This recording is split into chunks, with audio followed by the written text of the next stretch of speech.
أتمنى الموت إن كنت سأضر مسلما ولا يحصل مني ضرر يلحقني دعوات المسلمين في قبري. اتبرأ الذين اتبعوا من الذين اتبعوا ورأوا العذاب وتقطعت بهم الأسباب. وقال الذين اتبعوا لو أن لنا كرة فنتبرأ منهم كما تبرأوا منا كذلك يريهم الله أعمالهم حسرات عليهم وما هم بخارجين من النار.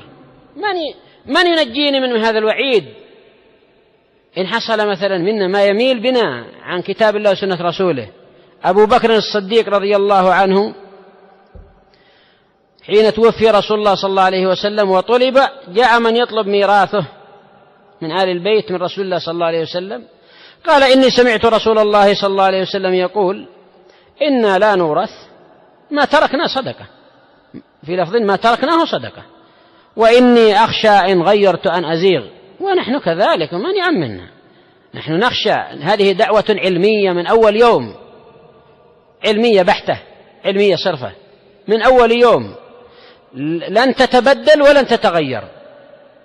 وما حصل من قبل والله حصل عن عبارة عن دفع عن النفس فقط وعن العرض والحرمة، وإلا فنحن هي دعوة علمية بحتة من أول يوم بإذن الله عز وجل. ونسأل الله أن لا تميل يمينا ولا شمالا في حياتنا وبعد موتنا.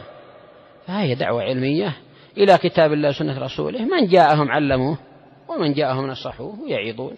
أخوة في الله، نعم، صبر على طاعة الله، إن حصل هذا صبروا، وإن نصرهم أحد يعني نصروه في طاعة الله وعلموه، وهذا هو باب التناصر. فأنا عند درست واحد مثلا رأيت أنه حفظ القرآن وحفظ، والله نصرته، وهو أيضا إن يعني تكلم بكلمة حث فيها على الخير وعلى العلم وحث فيها على التناصر على نصرتي في هذا الباب، جزاه الله خيرا، جزاه الله خيرا في المناصرة من يناصرني.